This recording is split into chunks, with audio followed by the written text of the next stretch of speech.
Hello বন্ধুরা, কেমন আছো? আশা করি নিশ্চয়ই ভালো আছো। আমিও ভালো আছি। তাই তো নতুন বছরে নতুন একটা ভিডিওতে তোমাদের সামনে নতুন একটা কবিতা নিয়ে আমি সঞ্চিতা আবারও হাজির হয়ে গেছি। কালকে যেহেতু পয়লা বৈশাখ ছিল, নিশ্চয়ই ভালো মন্দ বাড়িতে সবাইয়েরই খাওয়া দাওয়া হয়েছে। মাছ, মাংস, শাক সবজি অনেক কিছু রান্না হয়েছিল নিশ্চয়ই। আর মিষ্টি মুখ তো হয়েইছে, দই মিষ্টি তো ছিলই, যেহেতু আমরা বাঙালি। মিষ্টি ছাড়া বাঙালি ভুঁড়িভোজ সম্পূর্ণ হয় না। আর এইসব কিছু খাবার পর হজম করারও তো একটা ব্যাপার থাকে নাকি।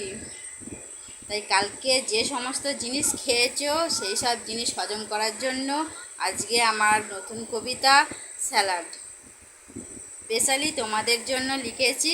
তাই আজকে তোমাদের সাথে শেয়ার করব বলে চলে এসেছি। আজকের কবিতা স্যালাড যদি ভালো লাগে অবশ্যই লাইক করবে, ভিডিওটা শেয়ার করবে।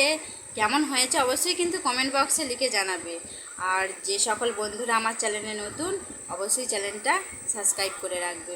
পরবর্তী সময় যে কোনো ভিডিওর মাধ্যমে যে কোনো শায়রি কবিতায় শেয়ার করি না কেন তোমাদের কাছে আগে গিয়ে পৌঁছাবে। আজকের কবিতা শুরু করি। স্যালাড।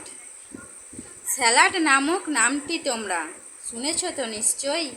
খেয়েছ কি কোনো দিন নিজের হাতে বানিয়ে? সব খাবারের প্রতি থালায় চাই এই স্যালাড।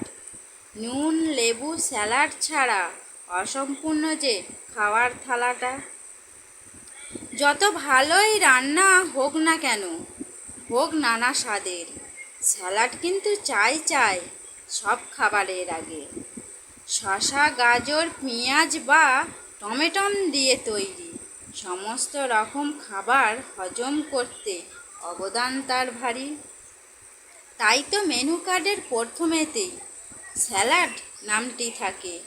সুস্থ শরীর রাখতে গেলে রোজ স্যালাড চাই পাতে। কেমন হয়েছে? ঠিকঠাক লিখতে পেরেছি তো? স্যালাড কবিতা যদি ভালো লাগে অবশ্যই লাইক কমেন্ট শেয়ার করো। আর যদি ভুল কিছু বলে থাকি তাও কিন্তু অবশ্যই কমেন্ট করে বলবে। নতুন বছরে সবাই সুস্থ থেকো, ভালো থেকো, সারা বছর আনন্দেতে কাটাও। আগে যা দুঃখ কষ্ট গেছে সকল দুঃখ কষ্ট মুছে নতুন করে বাঁচার চেষ্টা করো, সবাইকে ভালো রাখার চেষ্টা করো। যেমন স্যালাড শরীর মন সব ভালো রাখে, সেই রকম দ্বারা তুমিও স্যালাডের মতো হয়ে সবাইকে ভালো রাখার চেষ্টা করো। আজকের ভিডিও এই পর্যন্তই। আবার অন্য একটা ভিডিওতে অন্য একটা শায়রি কিংবা কবিতা নিয়ে আমি সঞ্চিতা আবারও তোমাদের সামনে হাজির হব।